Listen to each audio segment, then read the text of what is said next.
지금부터는 2월 둘째 주 증시 살펴보겠습니다.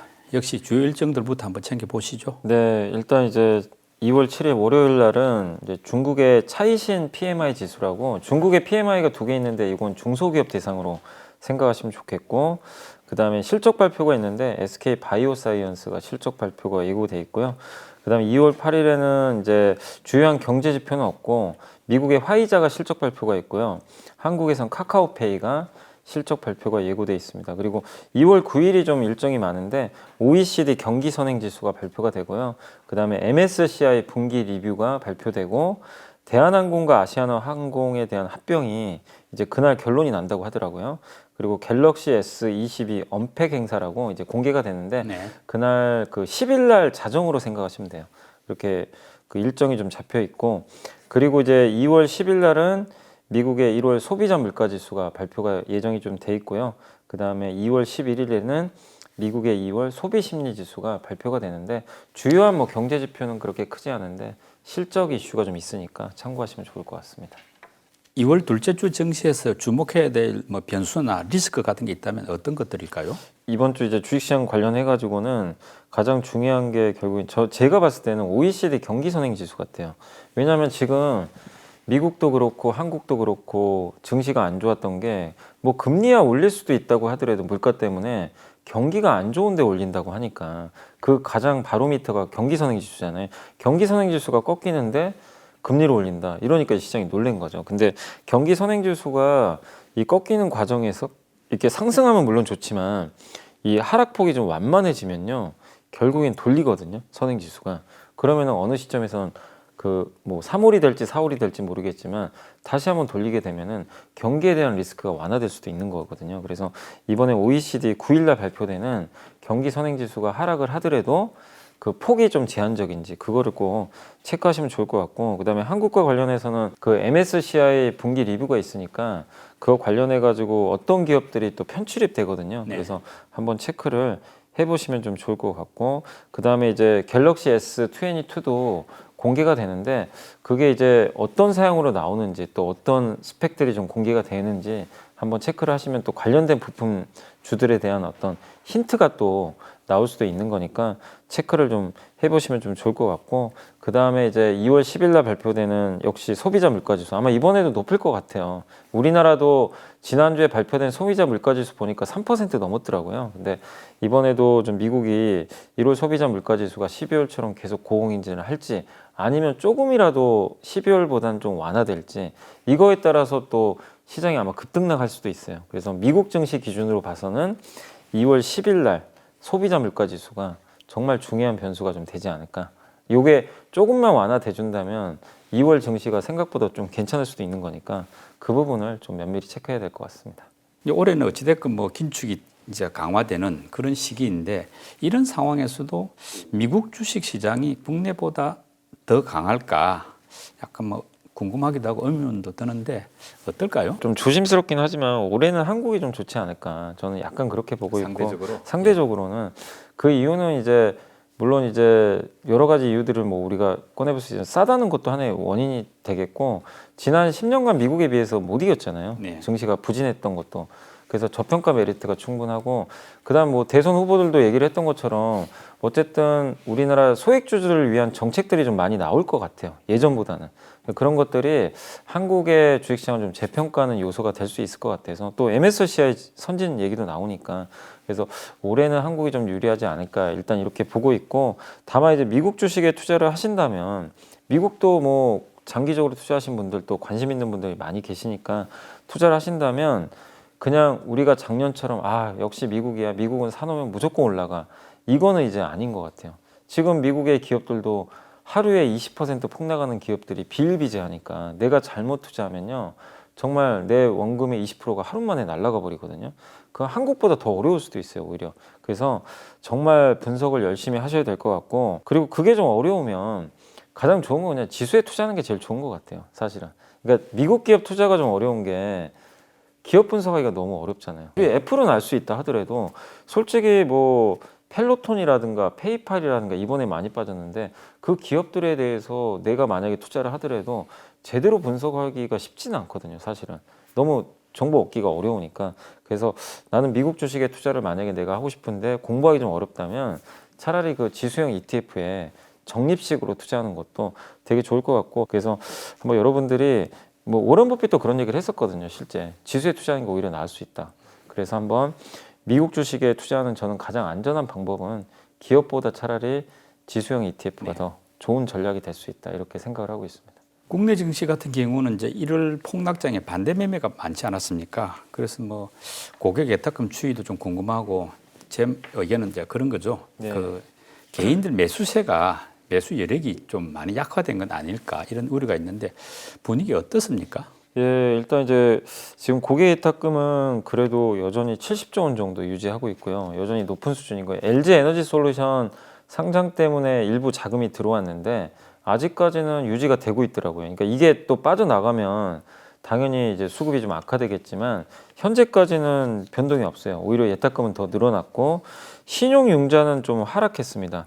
이게 신용융자가 고점이 25조 원이었는데 21조 원대까지 좀 떨어졌어요. 그래서 한 4조 원 가까이 네. 고점에서 좀 빠졌기 때문에, 물론 엄청나게 내려간 건 아닌데 그래도 의미 있게 좀 내려온 건 사실이니까. 그래서 그게 혹시 반대 매매 효과도 있습니까? 일부 반대 매매도 나간 걸로 알고 있어요. 네. 근데 반대 매매가 뭐 예전처럼 엄청 나간 건 아니지만 이제 자연스럽게 좀 빠지는 거죠. 네. 신용 매매가 나오면서. 그래서 반대 매매와 더불어서 시장이 안 좋아지면서 이 신용 융자 그 금액 자체가 많이 좀 감소했다. 근데 어쨌든 예탁금은 70조고 융자 금액은 좀 떨어졌다는 건 여전히 개인들의 매수 여력은 풍부하다는 얘기니까 나쁘게 보실 필요는 아니다, 이렇게 보고 있고, 다만 이제 개인들이 좀 적극성이 없어요.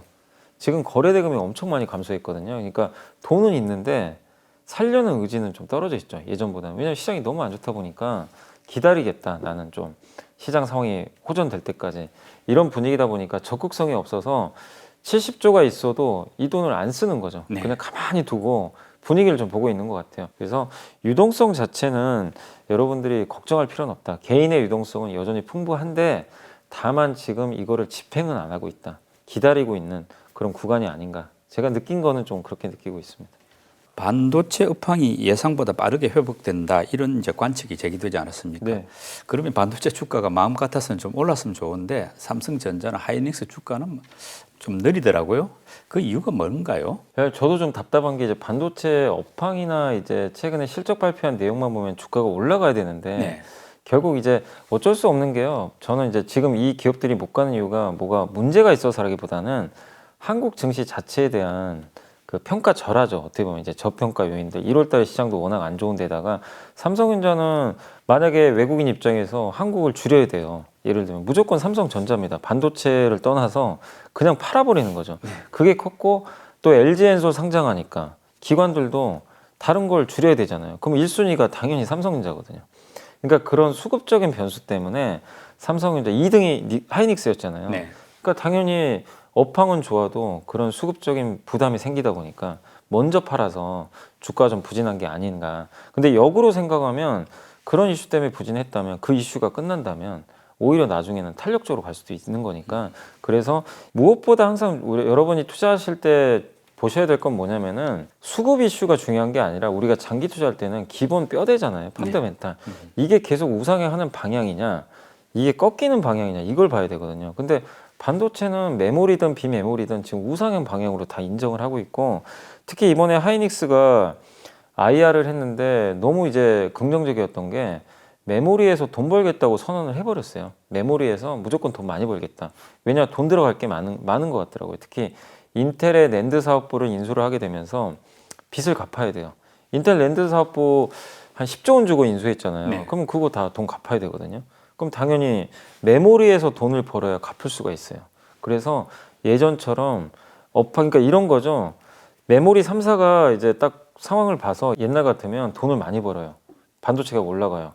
그럼 예전에는 투자를 많이 해요. 그러면 업황이 꺾여요. 적자 봐요. 이게 사이클인데 지금은 안 그래요. 돈을 많이 벌어도 조심스럽게 투자를 늘려야 되나? 이렇게 좀 서로 간에 약간 눈치를 좀 보는 거죠. 왜냐하면 돈 쓸 데가 너무 많아서. 특히 삼성전자는 비메모리 투자해야죠. 방금 말씀드린 하이닉스는 어쨌든 인텔, 랜드 돈 갚아야죠. 그리고 또 무슨 얘기를 했냐면 분기 배당하겠대요. 네. 하이닉스가 분기 배당한다는 건 번 돈의 일부를 이제 나눠주겠다는 얘기예요. 주주들에게. 예, 예. 주주 하나. 마이크론 주가가 많이 간 게요, 자사주 매입 때문이거든요. 네. 그러니까 하이닉스는 자사주 매입은 아니지만 배당을 하겠다는 겁니다. 그럼 배당하려면 뭘로 해야 돼요? 돈 벌어야 되거든요. 네. 그럼 결국 지금 삼성전자, 하이닉스, 마이크론 모두 3사가 다 공통돼요. 돈 벌겠다 이거예요. 메모리 쪽에서. 그러면 출혈 경쟁이 없어지니까 사이클이 이게 아니라요, 이렇게 완만하게 가요. 근데 수요는 좋잖아요. 네. 예. 그래서 메모리에 대해서는 걱정할 이유가 지금 없어진 상황이죠. 근데 주가에 그게 반영은 안 됐어요. 그리고 비메모리 쪽은 지금 여전히 공급이 부족하니까, 그래서 여전히 설비 투자 많이 할 거고, 그래서 비메모리 쪽에 대한 투자는 늘어나지만 메모리는 투자가 제한되면서 굉장히 수익성이 좋아지는 그런 그림으로 갈 수밖에 없다. 이거는 우리나라 반도체 기업들한테는 굉장히 호재이기 때문에, 그러니까 우리가 반도체 기업을 투자할 때는 맨날 사이클 보고, 아 지금 너무 사이클 좋으니까 지금 팔자, 적자니까 지금 사자, 이런 거였어요. 이 역발상 매매인데 이제는 그럴 필요가 없다는 거죠. 그냥 숫자 보고 괜찮네, 이제 들어갈 수도 있다는 거죠. 그거를 이번 하이닉스 그 실적 발표회에서 하이닉스 스스로 입증을 해준 것 같아요. 그래서 하이닉스나 삼성제에 대해서 비록 지금 주가가 수급 이슈 때문에 못 가다 하더라도 그런 이슈 때문에 못 갔다면은 매수할 수 있는 오히려 좋은 기회가 될 수 있으니까 좀 장기적으로는 긍정적인 방향으로 투자를 한번 해보시면 좀 좋다라고 생각을 합니다. 2차 전지 관련주들도 이제 주가 흐름이 그동안 썩 좋지가 못했는데, 이제 LG 에너지 솔루션 상장에 따른 약간 피해도 좀 없지 않았던 것 같고, 하여튼 이런 부분이 어느 정도 정리가 됐으니까 약간 기대해 볼 만도 한데, 뭐 최근에 주가 흐름도 뭐 썩 좋지는 못하더라고요. 앞으로 이후에는 어떨까요? 보시기에. 그러니까 2차 전지 관련 기업들이 LG 에너지 솔루션 상장 네. 이슈가 좀 있었잖아요. 그래서 수급적으로도 안 좋았지만 또 여러 가지 악재들이 좀 있었던 것 같아요. 그때 에코프로 BM 화재 사고도 있었고 내부자 거래 이슈 뭐 이런 네. 것들이 겹쳐고. 소재 가격도 많이 네, 올랐죠. 맞아요. 그런 이제 소재 또 구하기도 쉽지가 않고. 네. 그리고 중국 업체보다 좀 불리하잖아요. 중국은 많은 또 광물을 보유하고 있는데 한국 회사들은 그런 면에서 좀 불리한 위치다 보니까. 근데 그럼에도 불구하고 한국의 2차 전지 소재 기업들은요, 밸류에이션 상으로는 중국보다 또 비쌌어요, 사실은. 네. 밸류에이션 자체가. 그러니까 그런 것들이 겹쳐가지고 1월 달에 이제 굉장히 주가가 안 좋게 흘러갔던 거죠. 그래서 주가가 이제 많이 빠진 상황인데, 그럼 이제 앞으로 어떻게 될 거냐, 그 부분이 중요할 것 같은데, 어쨌든 저는 2차 전지는 구조적으로 지금 계속 성장을 해요. 그러니까 누가 생각을 해도 전기차 시장만큼 앞으로 10년 동안 성장할 산업은 저는 없다고 생각해요. 그러니까 명확하게 우리가 그림을 그렸을 때 앞으로 계속 이런 산업이잖아요. 네. 내연기관이 다 없어지니까. 그리고 모든 나라들에서 이제 앞으로 계속 친환경 정책을 강화할 수밖에 없고 그런 상황인데, 배터리는 부족해요. 배터리를 만드는 업체는 전 세계에 몇 개 없습니다. 근데 그 회사들 중에서 세계적인 경쟁력을 가지고 있는 기업 중에 3개가 한국에 있잖아요. 그러니까 이 기업들의 경쟁력은 앞으로 더 좋아질 거고 대체하기도 쉽지가 않아요. 완성차 업체들이 한다고 하지만 그 많은 돈을 들여가지고 만드는 거 결코 쉽지 않습니다. GM과 포드가 왜 합작사를 만들겠어요? 그래서 한국 기업들의 경쟁력을 의심은 하지 마세요. 근데 지난 몇 년간 너무 달려왔고 고밸류에 대한 리스크, 미국의 금리 인상 리스크, 이런 것들이 겹쳤기 때문에 적어도 봄까지는 좀 쉬어갈 수밖에 없다, 그렇게 생각을 하시되, 큰 줄기는 바뀐 게 없으니까 이번 조정 구간을 이용해서 여러분들이 좀 적절한 가격에서는 비중을 늘려보는 것도 좀 좋을 것 같고, 다만 저는 개인적으로 생각했을 때 2차 전지도 종류가 많잖아요. 그래서 작년에는 소재가 제일 좋았잖아요. 그래서 소재는 좀 부담스러우니까 올해 좀 상반기에 한번 보실 거는 2차 전지를 만드는 업체들, 그러니까 직접 셀을 만드는 업체들도 좋고, 그 다음에 결국 미국에 공장 많이 져야 될 거 아니에요. 장비 회사들. 예, 좋을 수밖에 없거든요. 그래서 약간 2차 전지도 이제 무조건 다 간다 이 그림보다도 좀 약간 세분화해가지고 보시면 좋을 것 같습니다. 그래서 너무 걱정하지 마시고 방향 자체는 저는 바뀐 건 전혀 없다, 이렇게 말씀을 드리겠습니다. EU 집행부가 이제 원전을 친환경 에너지로 분류하지 않았습니까? 네. 원전주에는 뭐 호재라고 봐야 되겠죠. 앞으로 전망 어떨까요? 원자력 발전은 이제 10년 만에 호재가 나온 거예요. 그러니까 2011년에 후쿠시마 원전 사고 이후로 원자력 발전은 이제 완전 죄악시됐죠, 사실은. 네. 그리고 또 문재인 대통령이 집권을 하게 되면서 당연히 또 원자력을 원래 되게 안 좋게 보셨기 때문에 탈원전이었죠. 예, 탈원전 쪽으로 갔잖아요. 네. 그래서 원전주들은 10년간 암흑기를 거쳤죠. 근데 원자력 발전은 정부 정책에 의해서 움직이기 때문에 어쩔 수 없죠. 안 좋아지는 거는. 근데 이게 이제 바뀌기 시작해요. 조금씩. 특히 유럽에서도 친환경에 이제 원전을 넣겠다는 얘기들이 나오기 시작을 했고, 이제 그렇게 된 배경은 뭐 여러 가지가 있겠지만 당장 친환경으로 못 가잖아요. 신재생 에너지로 갈 수가 없다 보니까 중간 가교 역할을 하겠다는 거죠. 이 원전으로? 예. 예. 원전은 거의 탄소 배출이 없기 때문에 네. 그래서 이제 고육지책으로 한 몇 년간은 원자력 발전을 쓸 수밖에 없는 상황으로 가는 것 같은데, 그렇게 되면 우리 한국도 원전 강국이잖아요, 사실은. 그래서 원자력 발전주들한테는 굉장히 저는 좋은 그림이다 이렇게 보고 있고, 또 거기에 맞물려서 요새 나오는 게 소형 모듈 원자로라고 많이 들어보셨어요? 네. SMR. 근데 이것도 사실 지금 집권 여당 같은 경우는 탈원전이지만 SMR은 또 되게 우호적으로 얘기를 하고 있더라고요. 그리고 야당 같은 경우 원래 또 원전에 친화적인 정당이고, 그렇게 봤을 때 누가 대통령이 되더라도 SMR은 추진할 가능성이 좀 높다고 보거든요. 그러면 SMR 미국에서도 지금 하고 있는 것처럼 우리나라 기업들도 어느 정도 연관이 돼 있기 때문에 원자력과 관련돼서 SMR 기술력을 가지고 있는 기업들은 앞으로 꾸준하게 성장할 수 있다고 보고 있습니다. 그래서 지난 10년간의 암흑기는 좀 끝난 것 같고, 글로벌 지금 정책 변화 또 SMR에 대한 어떤 투자들을 봤을 때 한국의 원전 관련주들은 한번 공부를 충분히 해볼 필요는 있다라고 저는 보고 있습니다. 그 좀비물이죠. 우리 학교는 이게 넷플릭스 1위가 돼가지고 전 세계적으로 지금 화제를 모으고 있는데, 근데 막상 콘텐츠주들은 뭐 별로 좋지가 못하더라고. 여기 제작사도 그렇고. 네. 이유가 뭔가요? 일단 그 이제 이 콘텐츠 회사, 이거를 제작한 회사가 제이 콘텐츠리도 알고 있는데, 그 기업이 연휴 기간 끝나고 나서 주가가 10% 폭락을 한 거예요. 네. 그래서 왜 그럴까 좀 알아봤더니 빠진 이유가 악재가 아니라 1등을 했으면 당연히 호재인데 세론 뉴스라 그러죠. 반영했다. 예. 1위 3번. 왜냐하면 1월하고 12월에 주가가 2달 동안 20%나 올랐어요. 아, 그러니까 다른 기업들이 급락할 때 올라가고 있었던 거죠. 그러니까 미리 좀 선반영됐다. 아마 지금 우리 학교는 그 예고편이 나왔는데도 굉장히 반응이 좋았다고 하더라고요. 그래서 아, 이거 1위 하지 않을까, 이 기대감이 미리 선반영됐던 것 같아요. 근데 막상 1등을 하고 나니까 투자자들은 아, 이거 팔자. 예. 그래서 예전에 작년 8월로 기억하는데 지옥이라는 그 넷플릭스 드라마 나왔을 때 1등 했잖아요. 네. 똑같았어요. 그날 폭락했어요. 제이 콘텐츠리가. 그래서 똑같이 그런 학습 효과에 의해서 팔았던 게 아닌가. 그래서 나빠서가 아니라 그냥 이미 선반영했다는 측면으로 보시면 좋겠고, 그래서 그런 이유 때문이라면 우리나라 그 컨텐츠 기업들에 대해서 부정적으로 볼 필요는 없잖아요. 지금 넷플릭스가 우리 한국에 앞으로 투자를 굉장히 많이 한다라고 언급을 했어요. 원래 5천억 투자했거든요. 근데 네. 올해는 1조 투자 얘기가 좀 나오고 있고, 한국 컨텐츠 신청 시간이 지난 2년 동안 6배나 증가를 했대요. 시청 시간. 시청 시간이 네. 엄청 늘어났다고 합니다. 투자를 안 할 이유가 없어요. 가성비가 너무 좋으니까. 그리고 디즈니 플러스 들어왔잖아요. 디즈니 플러스는 욕을 좀 많이 먹고 있죠. 볼 게 없다 그래가지고. 그럼 디즈니 플러스가 지금 당장 드라마를 못 만든다면, 시간이 걸린다면 제일 좋은 방법은 기존의 드라마 제작사한테 가가지고 옛날 드라마 사오면 돼요. 옛날 드라마 사오면 드라마 제작사는 그냥 가만히 앉아서 돈 버는 거예요. 아무 비용이 없어요. 이런 구도도 나올 수가 있기 때문에, 그래서 컨텐츠주 부진한 거는 악재가 아니라 세론 뉴스다 이렇게 보시고, 컨텐츠주에 대해서는 여전히 좀 긍정적으로 봐야 되지 않을까라고 생각을 합니다. 지금 시장 분위기나 또 말씀대로 구도는 좋은데 네. 결국 전체적으로 봐서 주가들은 계속 좀 부진한 편이더라고요. 네, 이게 왜냐하면 성장주잖아요. 네. 성장주고 작년에 오징어 게임 때문에 한번 확 올랐던 경험이 있어요.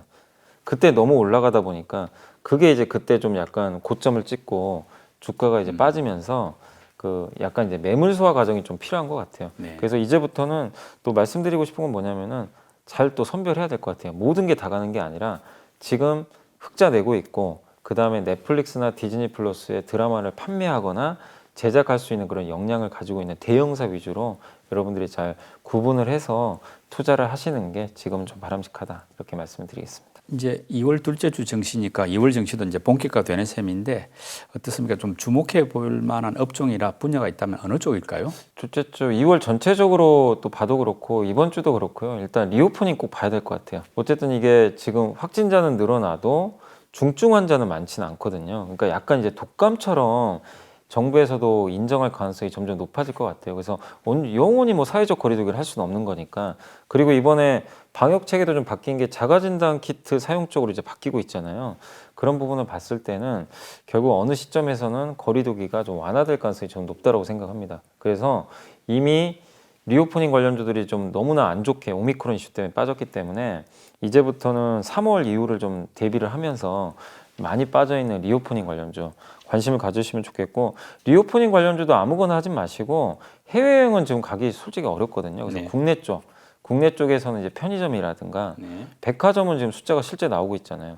이런 쪽과 관련된 기업들에 대해서 여러분들이 한번, 그러니까 국내 대표적인 유통회사들 위주로 한번 여러분들이 좀 관심을 가져보시면 좋겠고, 그 다음에 좀 관심을 가져볼 만한 업종은 물론, 그러니까 이건 완전 역발상이에요. 증권업종도 전 좋게 봅니다. 왜냐하면 증권업종이 작년에 돈을 많이 벌었는데 정말 주가 싸거든요. 근데 거래대금 감소하고 시장 안 좋으니까 아무도 관심이 없어요. 근데 배당 기본 5% 이상 주죠. 그리고 1월보다 장이 더 나빠질까? 저는 좀 그런 생각이 들거든요. 그래서 시장이 만약에 조금씩 점진적으로 개선이 된다면 거래대금은 따라서 증가할 수 있거든요. 그래서 오히려 증권업종은 명확해요. 최악일 때 사야 되는 것 같아요. 그리고 너무 거래대금 많이 나올 땐 팔고, 그런 걸 본다면 역발상 측면에서는 증권주도 한번 관심 가져보시고, 마지막으로 역시 뭐 2월만 좋은 게 아니라 올해 상반기 내내 좋아질 반도체에 대해서는 꾸준하게 관심을 좀 가지시면 좋겠습니다. 이번에는 초보 투자자들을 위한 팁 제공 순서 연불리의 보고서입니다. 어떤 내용 준비해 오셨습니까? 예, 오늘은 이제 그 하나금융투자의 심은주 연구원님이 쓴 자료인데 음식료 업종 자료고요. 제목이 팬데믹 3년차 대 금융위기 3년차. 네. 이번에 음식료에 대해 좀 관심을 가져보자라는 그런 내용이고, 음식료 업종 이제 비중 확대 의견을 유지하는 이제 그 이유에 대해서 얘기를 했는데, 10년 전 아마 기억하시겠지만 2008년 금융위기 터지고 나서 그때 시장이 큰 폭으로 하락을 했다가 하락 후에 2년 차까지는 경기 민감주가 주도를 했었는데 3년 차부터는 음식료가 주도를 했대요. 이제 방어주들이 전면에 나서면서 상당히 좋았는데, 지금도 이제 위기 이후로 올해가 3년 차니까 네. 좀 비슷한 흐름이 나오지 않을까 이렇게 예상을 하고 있고, 그리고 그런 현상이 안 나오더라도 잃을 게 없다. 왜냐하면 지금 음식료 업종 PER이 역사적 밸류에이션 하단이래요. 11배까지 떨어졌기 때문에 가격적으로 부담이 없다. 그리고 올해 모멘텀은 변수는 우크라이나 변수가 있어요. 왜냐하면 우크라이나에 곡창지대가 있어가지고 혹시 거기서 무슨 일이 발생하면 농산물 가격이 좀 튈 수 있지만, 그것만 아니면 올해는 농산물 가격이 좀 하향 안정화 되지 않을까. 작년까지 굉장히 높았잖아요. 그래서 농산물 가격이 좀 하향 안정화만 된다라면 분명히 지금 음식료 가격은 다 올려놨거든요. 얼마 전에 뭐 청정원, 대상의 청정원이라든가 CJ제일제당 햇반이라든가 뭐 라면 이런 것들 다 지금 제품가를 올렸기 때문에 농산물 가격만 꺾이면 마진은 무조건 벌어지거든요. 그렇기 때문에 판가 인상은 됐고 농산물 가격이 하락을 한다라면은 실적은 당연히 좋아질 수 있기 때문에 긍정적일 수 있다. 그래서 올해 음식료 회사들의 실적은 좀 좋아지지 않을까 이렇게 좀 보고 있는 것 같아요. 그리고 마지막으로 음식료 업종 그 이번에 조직 개편이 좀 있었대요. 그 회사들의 이제 CJ 제일제당이라든가 오리온이라든가 이런 이제 삼양식품이라든가 이런 회사들의 오너 3세들이 이제 전면적으로 경영에 참여하기 시작했는데, 주요 보직에 좀 배치됐는데, 거기서 나온 특징 중에 하나가 뭐냐면은 그 해외 쪽을 많이 좀 투자할 것 같아요. 그러니까 국내 내수는 시장이 좁다 보니까 이런 주요 오너들을 그 해외 사업부에 전면 좀 배치를 했기 때문에 아마 해외 투자를 좀 많이 할 것 같고, 그 다음에 롯데그룹에서도 이번에 좀 특징적이었던 게 뭐냐면 HMR이라고 가공식품 있죠. 가정간편식 이쪽 투자가 더 많이 활성화될 것 같아요. 그러니까 역으로 생각하면 경쟁이 그만큼 치열해지지만 시장이 그만큼 크다는 얘기죠. 그러니까 사람들이 지금 집에서 직접 요리하는 수요도 있지만 그냥 가정간편식 사가지고 데워 먹는 수요도 되게 많잖아요. 이 시장은 구조적으로 커질 수 있다. 그럼 거기서 누가 1등 할지 모르겠지만 거기서 경쟁력 있는 기업들도 한번 고민을 해보시면 좋을 것 같습니다. 그래서 음식료 전체적으로 주가도 싸고 모멘텀을 올해 한번 기대할 수 있으니까 관심을 가져보자라는 보고서니까 참고하시면 되겠습니다. 작년 하반기부터 우리 이사님 음식료 업종 네, 굉장히 주목했는데 뭐 최근에 흐름은 괜찮은 것 괜찮아요. 같더라고요. 이번 방어주여서 이번에도 안 빠졌고, 네. 그리고 제가 이제 주목하는 건 너무 싸더라고요. 주가들이 너무 이제 저평가돼 있어가지고, 그래서 올해 좀 굉장히 좋은 흐름 나오지 않을까 기대를 하고 있습니다. 설 연휴가 끝나고 2월 증시가 본격화됐습니다. 긴축 흐름 속에 2월 증시도 변동성이 클 것으로 예상되고 있습니다. 철저한 분석과 차분한 대응이 필요해 보입니다. 우리 연벌리의 비밀노트가 함께하겠습니다. 오늘 순서 마칩니다. 임 이사님 수고 많이 하셨습니다. 감사합니다.